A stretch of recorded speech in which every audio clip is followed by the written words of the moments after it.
সিলেটে প্রধানমন্ত্রী তারেক রহমানের দিনব্যাপী সফরের বিস্তারিত জানাতে সুরমা নদীর কিন ব্রিজ থেকে সরাসরি যুক্ত হচ্ছেন প্রতিনিধি কামরুল ইসলাম মাহি। মাহি, যেমনটা আমরা এর আগেও বলছিলাম, আজ সারাদিন আসলে কি কার্যক্রম প্রধানমন্ত্রীর সফরকে ঘিরে রয়েছে এবং সেখানকার সার্বিক নিরাপত্তা ব্যবস্থা সহ বিস্তারিত জানাবেন। কি অবস্থা দেখতে পাচ্ছেন আশপাশের এলাকায়? মধ্যেই সকল প্রস্তুতি সম্পন্ন করা হয়েছে এবং আমি এই মুহূর্তে সিলেট কিং ব্রিজ এলাকায় আছি এবং কিং ব্রিজ এলাকায় যে প্রধানমন্ত্রী তারেক রহমান একটি সিলেট সিটি কর্পোরেশনের সুরমা নদীর উভয় পারে সৌন্দর্য বর্ধন সহ বন্যা প্রতিরোধ অবকাঠামো নির্মাণ প্রকল্পের ভিত্তিপ্রস্তর স্থাপন করবেন এবং এই ভিত্তিপ্রস্তর স্থাপন অনুষ্ঠানের যাবতীয় সকল আয়োজন কিন্তু ইতিমধ্যেই সম্পূর্ণ করা হয়েছে। আমরা দেখতে পাচ্ছি যে নিরাপত্তা বাহিনীর সদস্যরা পুরো এলাকা নিরাপত্তার চাদরে ডেকে ফেলেছেন এবং যদি জানিয়ে রাখি, সকাল 10:30টায় প্রধানমন্ত্রী তারেক রহমান সিলেটে বিমান যোগে পৌঁছে হযরত শাহজালাল রহমতুল্লাহ আলাইহির মাজার জিয়ারত করবেন এবং মাজার জিয়ারত শেষেই তিনি এই সুরমা নদীর পাড়ে এসে বন্যা প্রতিরোধ অবকাঠামো নির্মাণ প্রকল্পের ভিত্তিপ্রস্তর স্থাপন করবেন। এরপরে তিনি সিলেট সিটি কর্পোরেশনের সুধী সমাবেশে অংশ নেবেন এবং সিলেটবাসীর যে দীর্ঘদিনের একটি সমস্যা বন্যা এবং জলাবদ্ধতার যে সংকট, সেটি তারা বলছেন এই প্রকল্পের উদ্বোধনের মধ্য দিয়েই কিন্তু এটির সমস্যার যে সমাধান হবে এবং তারা একই সঙ্গে বলছেন যে সিলেটের যে অন্যান্য যে সংকটগুলো রয়েছে সেই সংকটগুলো আসলে প্রধানমন্ত্রী তারেক রহমান নির্বাচনের আগে যে প্রতিশ্রুতিগুলো দিয়েছিলেন সেগুলো আসলে তার এই সফরে আসলে বাস্তবায়িত হবে।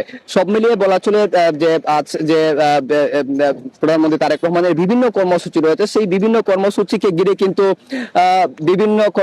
ঘিরে কিন্তু নাগরিক সমাজের একটি প্রত্যাশা তৈরি হয়েছে এবং আজকে সিলেটের সবচেয়ে বড় যে ইভেন্টটি রয়েছে, নতুন করে স্পোর্টসের যে উদ্বোধন রয়েছে, সেটিকে ঘিরে কিন্তু তরুণ তরুণী এবং যুব সমাজের মধ্যে কিন্তু একটি ব্যাপক উৎসাহ উদ্দীপনা রয়েছে। বিশেষ করে ক্রীড়াপ্রেমী মানুষজন যারা রয়েছেন তারা কিন্তু এটি নিয়ে খুবই উচ্ছ্বসিত, কারণ আপনি জানেন যে নতুন করে স্পোর্টস দীর্ঘদিন পরে আসলে যাত্রা শুরু করছে। সিলেট থেকে এটির আনুষ্ঠানিক উদ্বোধন করবেন বেলা 3টার দিকে প্রধানমন্ত্রী তারেক রহমান।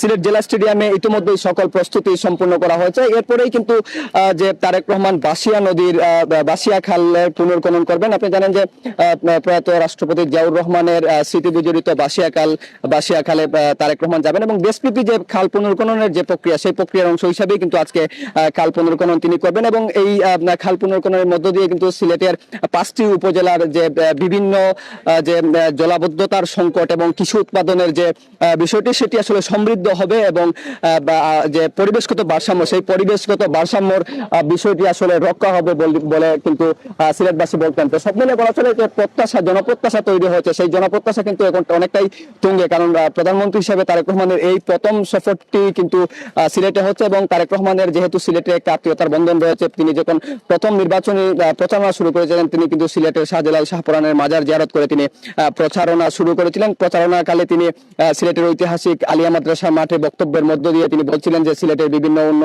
উন্নয়ন অগ্রযাত্রার কথা তিনি বলছিলেন। তো এইসব বিষয় নিয়ে কিন্তু সিলেটের নাগরিক সমাজের মধ্যে একটি ব্যাপক জনপ্রত্যাশার কথা আমরা গত কয়েকদিন ধরেই শুনছিলাম এবং বিএনপির যে নেতাকর্মীরা রয়েছেন, বিএনপির নেতাকর্মীদের মধ্যে একটি উৎসাহ উদ্দীপনা রয়েছে। আজকে যে কর্মসূচিগুলো রয়েছে সেই কর্মসূচিগুলোর মধ্যে সব কর্মসূচি শেষে কিন্তু বিকেলে দলীয় নেতাকর্মীদের সঙ্গে প্রধানমন্ত্রী তারেক রহমান একটি সভায় অংশ নেবেন। তো সব মিলিয়ে বছরে প্রধানমন্ত্রীর আগমনের অর্থাৎ কিছুক্ষণ পরে যে তিনি সিলেটে পৌঁছাবেন তার অপেক্ষায় সিলেটবাসী। মাহাতির।